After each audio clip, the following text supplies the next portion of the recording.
Wake up. Nobody is going to rescue you from your own mind or from the excuses that have kept you weak. Life isn't fair. It never was. And the sooner you accept it, the sooner you'll stop wasting time fighting the inevitable.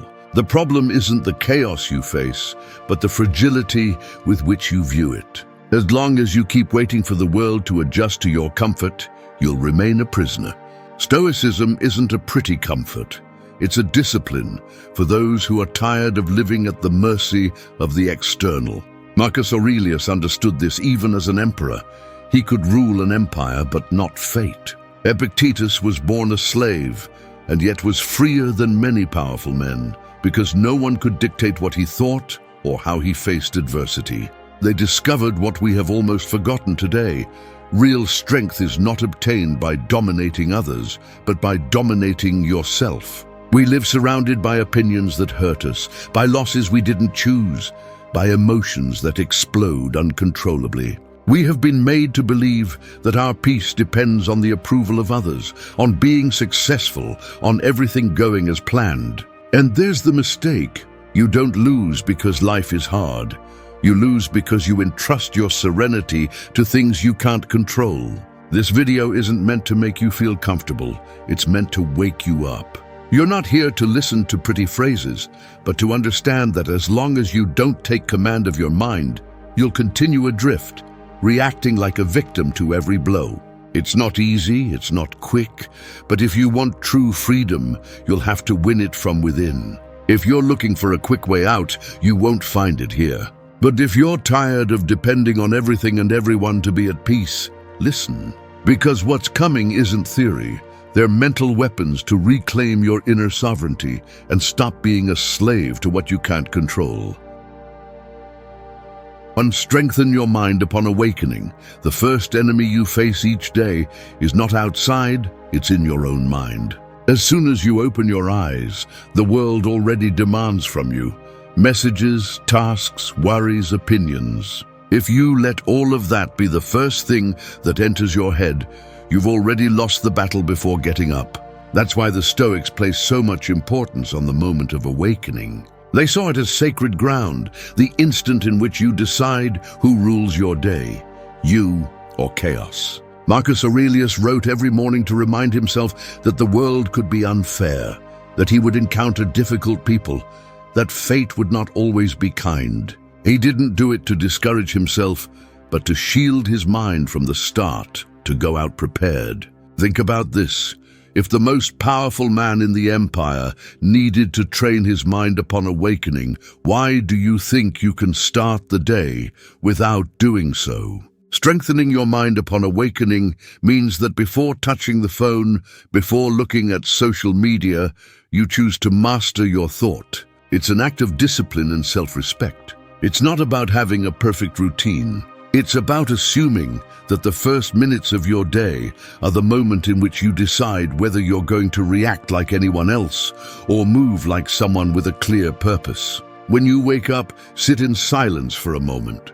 Ask yourself, what is under my control today and what is not? This simple question is an anchor. It reminds you that you can't control the attitude of others, nor the traffic, nor the unforeseen, but you can control your response, your effort, and your character. That clarity is a shield against emotional disorder. Waking up is also the perfect time to visualize the challenges of the day, not as a list of threats, but as an opportunity for mental training. Stoicism teaches that obstacles are not punishments, but tests to polish character. If every morning you anticipate the challenge and accept it in advance, you reduce the impact of frustration and increase your resilience. For example, if you know you'll face someone who usually provokes you, acknowledge in advance that this person will act as always and decide not to give them control over your mood. That's how simple it is to start being stronger than your environment. This habit is not just a mental exercise, it's a change of identity. It's about stopping waking up as a victim and starting to wake up as a leader of your own mind. Over time, you'll notice that your calm does not depend on whether the day brings good or bad news, because you've already decided to be the owner of your reaction. Every morning is a silent training field, a space that prepares you to endure the noise of the world without breaking. Don't underestimate that moment. If you're not able to govern yourself when you open your eyes, you'll be governed by everything that comes after.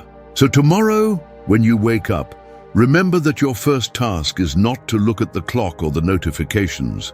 It's to strengthen your mind and get out of bed as someone who has already won their first battle. 2. Accept what you cannot control. The most draining suffering does not come from what you live, but from the resistance to accept it.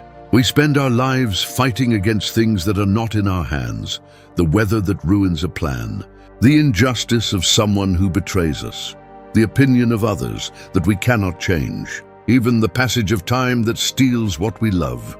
We believe that resistance is a sign of strength, but in reality, it is the heaviest chain we drag. The Stoics understood that true strength is not in controlling chaos, but in letting go of the illusion that you can. Epictetus made it clear, it is not the things that disturb us, but the opinions we have of them. This short phrase disarms centuries of unnecessary suffering. You are not destroyed by loss, but by your judgment about it. It is not the criticism of others that breaks you, but the value you give to those words. Accepting what you cannot control is not surrendering or settling. It is recognizing that your energy is finite, and that wasting it fighting against the inevitable only weakens you. The control you think you have over the world is fragile. A twist of fate is enough to show you how small you are. Acceptance is, in reality, an act of inverted arrogance. It is understanding that you are not the center of the universe, and that the universe will not stop for your whims. Think about how many times your anger, your anxiety, or your sadness were fueled by expecting someone to change, life to be fair, or things to happen as you planned. This constant fight is like hitting water. You only tire yourself and achieve nothing. The Stoic, on the other hand, directs his energy towards the only thing he can change: his judgment, his attitude, and his response. When you learn to accept what you cannot control, you free up space in your mind. The noise decreases and calm becomes possible. This does not mean that you become indifferent or passive. It means that you choose your battles. Can you change the opinion of someone who has already decided to hate you? No. Can you control the disease that hits suddenly? Not always. Can you control your reaction, your perseverance, and your composure? Yes, and that's where your effort should go. Marcus Aurelius wrote to remind himself every night that the universe is bigger than his desires, and that nothing external can take away his dignity if he does not allow it. This is the essence of this principle. Nothing and no one has access to your judgment without your permission. The next time something unexpected happens, a rejection, a family problem, an economic loss, breathe and ask yourself the question, is this under my control or not? If the answer is no, your duty is to accept it. Not as a victim, but as a strategist who knows where to invest his strength. This question becomes a moral compass that saves you suffering and keeps your dignity intact. Accepting what you cannot control is not passivity, it is practical wisdom. It is to stop hitting walls that will not move and start building paths where you can advance. It is to let go of the weight that does not belong to you to walk lighter. It is to understand that you will not always have the power to change the course of the wind, but you will always have the power to adjust your sails. When you master this principle, life ceases to feel like an unpredictable enemy. You begin to see obstacles as part of the terrain and not as personal injustices. You discover that calm does not come when everything is fine, but when you understand that even in the midst of disaster, you remain the master of yourself. 3. Review your day with honesty. The world is full of people who demand external changes but never dare to look at themselves in the mirror with sincerity. It's easier to blame the boss, the partner, the government, or luck than to admit that often we are our worst saboteurs. Stoicism proposes a habit that most find uncomfortable because it strips the ego, the daily examination of one's own behavior. It's not about judging oneself to punish oneself, but about bravely looking at the cracks in one's character and polishing them before they become ruins. Seneca did it every night. He closed his eyes and asked himself, "What did I do well today? Where did I fail? What could I have done better?" This simple act kept him alert to his weaknesses and reminded him that virtue is not a destination, but a constant exercise. That is the real training, facing oneself when nobody is looking. Reviewing your day with honesty is to challenge the most dangerous lie that exists, the one you tell yourself to feel comfortable. The lie that justifies your fits of anger, your lack of discipline, your hurtful words, or your laziness. It's easy to present oneself to others with the facade of being strong and rational. The difficult thing is to accept that perhaps you lost your cool over a trifle, that you gave in to a habit you promised to quit, that you spoke more than you listened. The daily examination is not a punishment. It is the workshop where character is forged.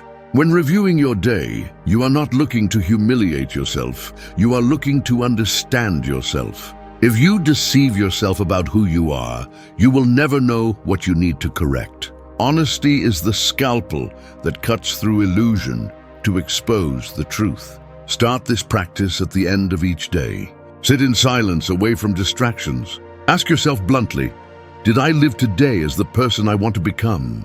Did I act virtuously when no one was looking?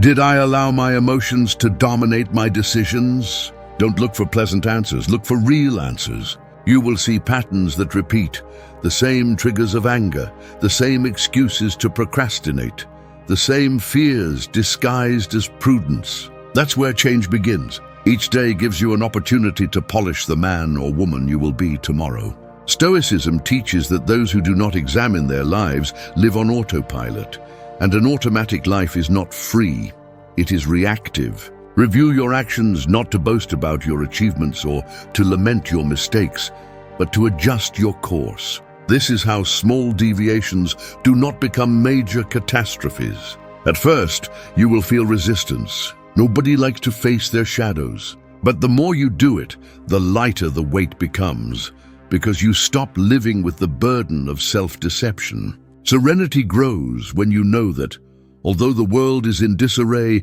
your mind and your character are strengthened each night with this practice. Honesty with yourself is an act of silent bravery. You are not looking for external approval or forgiveness. You are looking for the consistency that comes from looking at yourself in the mirror without fear.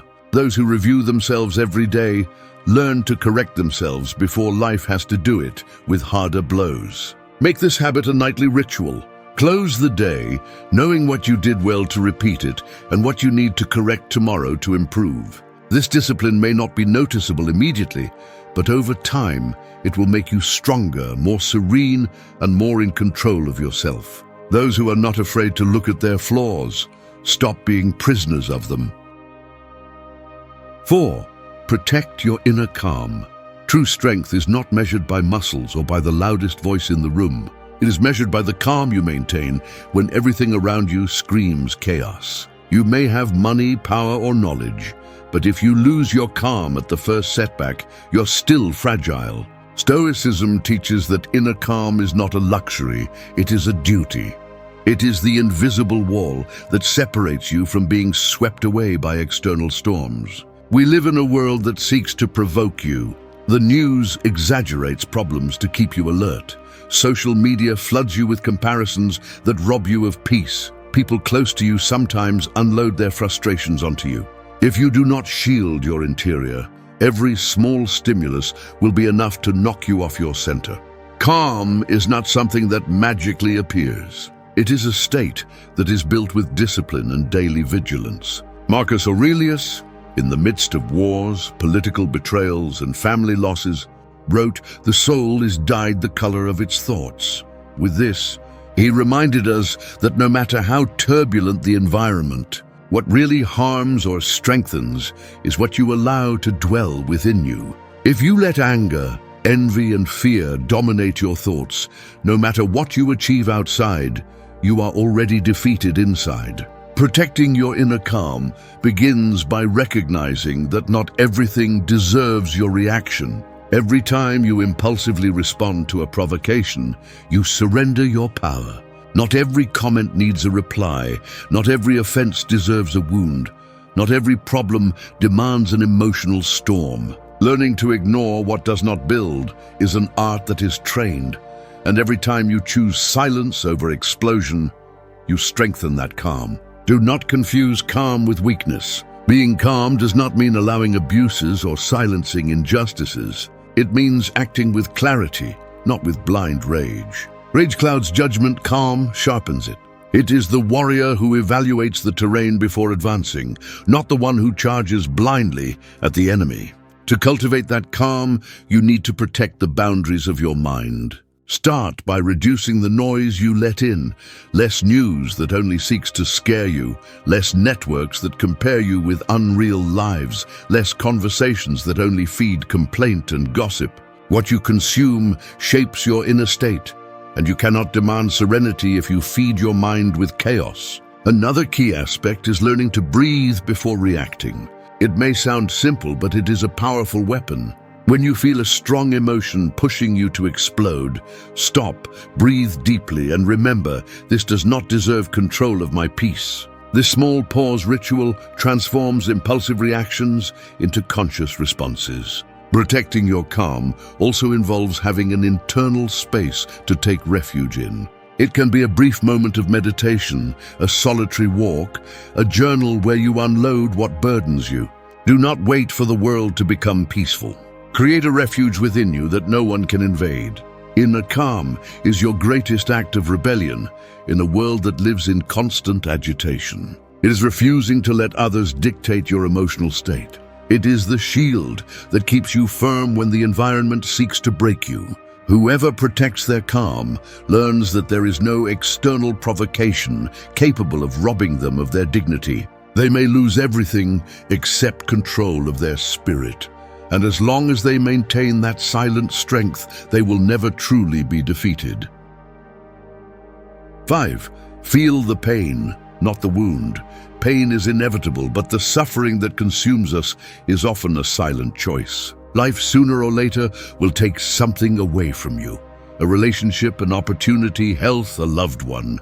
There is no philosophy or belief that can spare you from this experience. What you can decide is whether this pain will be an open wound that bleeds day after day, or if it will be just the mark that you have lived, loved, and lost, but you are still standing. The Stoics never denied pain. They didn't disguise it with positive phrases or try to ignore it. They knew that pain faced with courage is a teacher.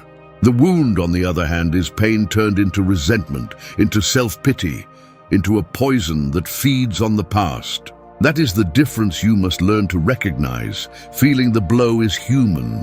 Living in the wound is a self-imposed sentence. Epictetus explained it simply. It's not what happens to us, but how we react to what happens to us. Losing something hurts, but insisting on recreating the loss every day is like stabbing yourself with the same knife over and over again. Pain comes and goes. The wound remains because you hold on to it. When you face a loss or an emotional blow, allow yourself to feel it. Cry if necessary. Admit the sadness, the anger, the fear. That doesn't make you weak, it makes you human. What you should not allow is for those emotions to become your identity. You are not your wound. You are the person who chooses what to do with it. Think of a broken bone. The pain is inevitable, but if you keep pressing the fracture and refusing to let it heal, you prolong the suffering. The same happens with the soul. If you keep the wound open with thoughts of why me, or it's not fair, it will never stop hurting. The first step to healing is to accept that it happened, that you can't undo it, and that your task now is not to rewrite the past, but to learn to carry its lesson. Stoicism teaches that every loss, every failure, every blow is part of the destiny that you do not control, but you can decide how to integrate it into your story. It's not resignation, it's strength. It's looking at the scar and saying, this does not define me, but it taught me to be stronger. When you feel pain, don't run away from it. If you avoid it, it will chase you in other ways: anxiety, anger, insomnia, emptiness. Face it with the serenity of someone who knows it is transient. Ask yourself, what can I learn from this? How can I use this pain to grow instead of letting it sink me? Every time you manage to turn a blow into a lesson, the wound loses power over you. Also remember that feeling pain does not mean surrendering to it. Accepting it is not the same as consenting to it. It's a conscious decision not to fight against the inevitable and not to feed self-pity. Pain is the visitor that arrives without notice. The wound is the guest that you give permission to stay. Practicing this principle frees you from carrying ghosts of the past. You learn that scars are not marks of weakness, but silent medals of resistance. No one can live without feeling pain, but anyone can choose not to become a prisoner of the wound. Make this idea a rule. Every time life hits you, allow the pain, but don't feed it. Cry, breathe, accept, and then stand up with your head held high. The wound only remains if you hold on to it. When you stop carrying it, you discover that pain leaves room for wisdom and for the calm that only comes from having faced suffering and decided not to kneel before it. 6. Live what matters today.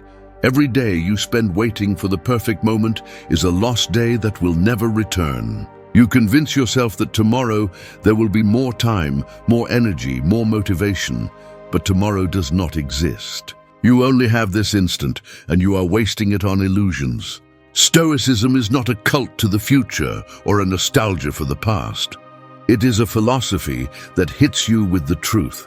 The only thing you possess is the present, and if you do not learn to live it, you will never truly live. Marcus Aurelius wrote to remind himself that everything we love is ephemeral, that every person we see might not be there tomorrow, that even the breath we take is a loan that the universe can claim without prior notice. This awareness was not pessimism, it was the engine that drove him to value each encounter, each word, each decision. We have become experts in postponing the essential. We save sincere words for another day. We postpone projects that we are passionate about. We avoid conversations that could change relationships, all because we believe there is more time. There isn't. Every minute you let slip away is a buried opportunity. Living what matters today does not mean rushing into recklessness or abandoning the future. It means to stop living on autopilot. Ask yourself right now, how many hours of your day are spent on things that do not bring you closer to who you want to be? How many times do you say yes to commitments that only drain your energy, while ignoring what really gives meaning to your life? The Stoic knows how to prioritize. He understands that life is short and fragile, so he does not allow himself to waste it on useless resentments, on people who do not value him, or in the endless search for the approval of others. Valuing the present is an act of rebellion against constant distraction and a declaration of respect for one's own existence. To practice it every morning, decide what deserves your time and what does not. You cannot do everything or please everyone, but you can dedicate your efforts to what truly matters. Maybe it's sharing a real moment with someone you love, making progress on a personal goal, or simply dedicating yourself to your mental peace. It also involves learning to let go of what does not add up. Stop investing energy in fights that will not change anything, in regrets that do not return what was lost, in criticisms that do not define your worth. Life does not wait for you to finish complaining to continue its course. Living what matters today is accepting that time is the most valuable and the most limited resource. Every decision you make or postpone is a vote in favor of what really matters, or in favor of waste. Make this principle a daily rule. Do not postpone the essential. The time to act, love, learn, or correct is not tomorrow, it is now. When you live with this conscious urgency, the present ceases to feel like an intermediate step and becomes the stage where your life truly unfolds. 7. Practice virtue without witnesses. The true measure of your character is not in what you do when everyone is watching, but in the silent decisions you make when no one is there to applaud you. In a world obsessed with showcasing every act of kindness, every sacrifice, every achievement on social networks, silent virtue has become an almost revolutionary act. Stoicism teaches that virtue loses its essence when it is done to be seen.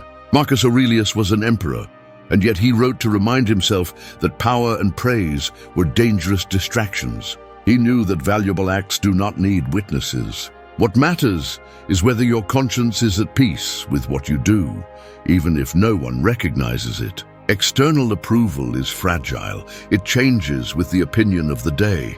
Self-respect is the only thing that remains. Practicing virtue without witnesses means that you help even if you do not receive gratitude, that you keep your word even if no one demands it, that you act with justice even if no one notices. It is not to be seduced by recognition and resist the temptation to pretend virtue instead of living it. Ask yourself, is what you do when no one sees you worthy of who you claim to be? This question is uncomfortable because it reveals inconsistencies that we prefer to ignore.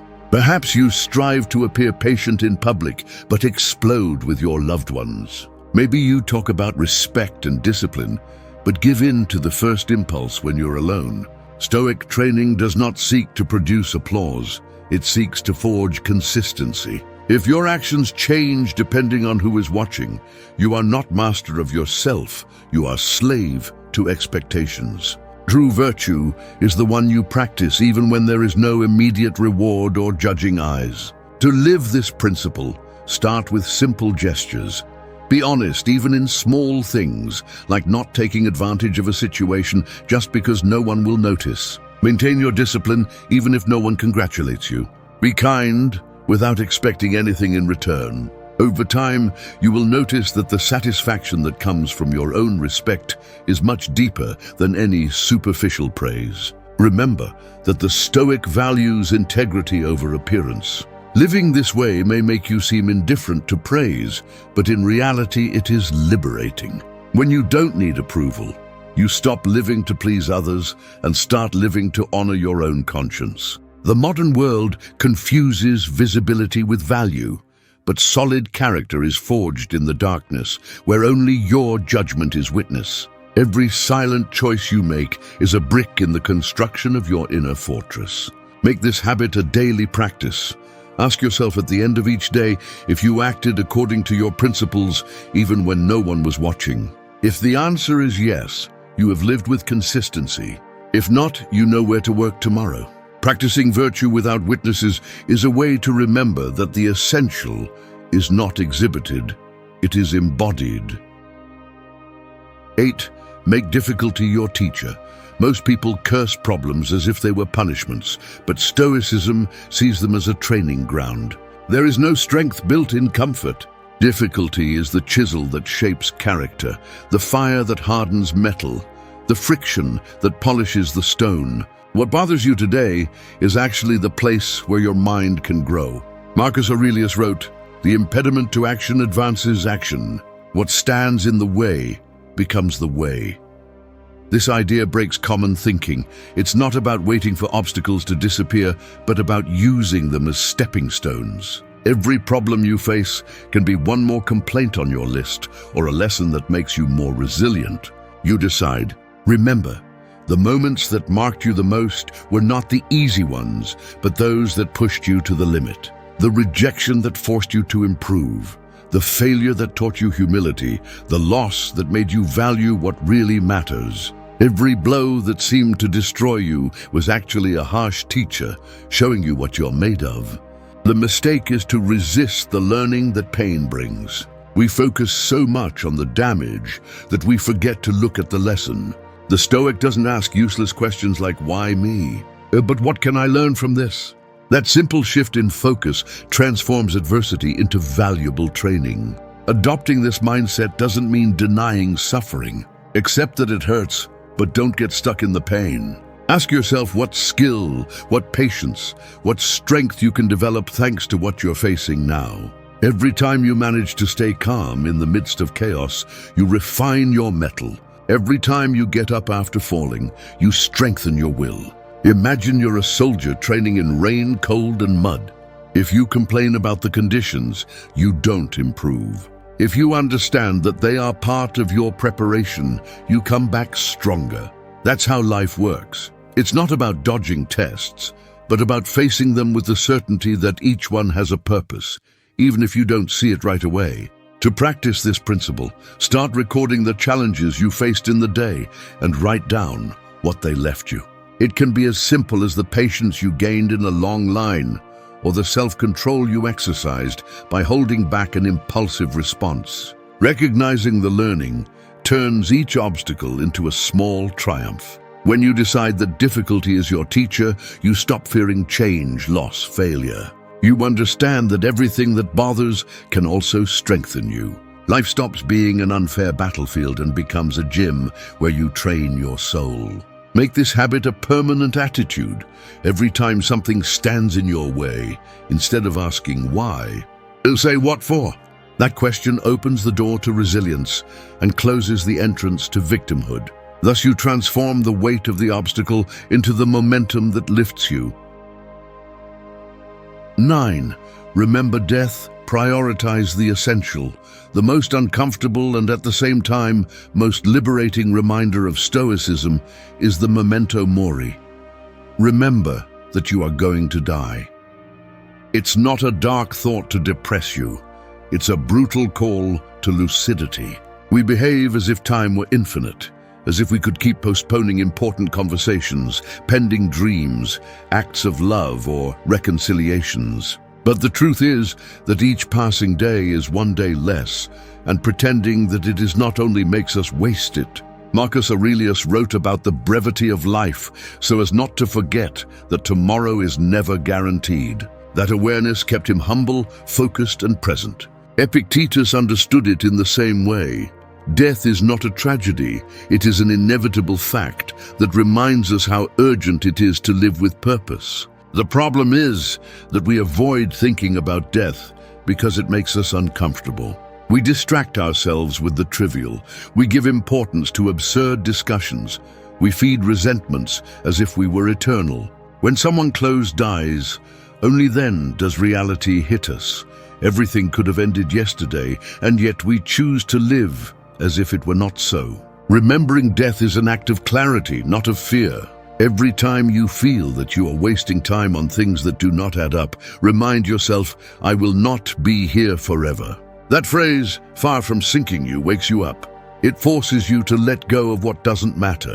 The grudge you've been carrying for years, the opinions of others that will never stop changing, the useless race to pretend in front of others. Practicing memento mori does not mean living in anxiety thinking about the end. It means using the knowledge of our finitude as a compass to decide what deserves our attention. Is it really worth arguing over trivialities? Does it make sense to sacrifice inner peace to pursue things that do not fulfill us? What pending words should you not keep holding back? The Stoic who remembers death does not waste his time on what does not transcend. He dedicates his energy to cultivating authentic relationships, to acting with integrity, to learning, to serving, to taking care of his mind and character. Each day lived with this awareness feels more fulfilling because you know it is unrepeatable. To apply this principle, create a simple habit. Every morning when you wake up and every night before you go to sleep, think about the fragility of time, not as a burden, but as a motivation to prioritize what really matters to you. Use this idea to say what you postpone, forgive what hurts, and pursue what gives you meaning. The memento mori is not a shadow that follows you. It is a beacon that illuminates the path to the essential. When you live with that certainty, problems lose drama, priorities become clear, and your present takes on a value you've never felt before. Remembering death does not take life away from you. It gives it back to you in full, focused on what really matters. Thank you for staying until the end of the video. If you watched the whole thing, comment, I am Stoic, as our secret signal to know that you're a true student of Stoicism. Don't forget to subscribe and give the video a like if you enjoyed it. See you in the next video, and remember, keep cultivating your Stoic mind.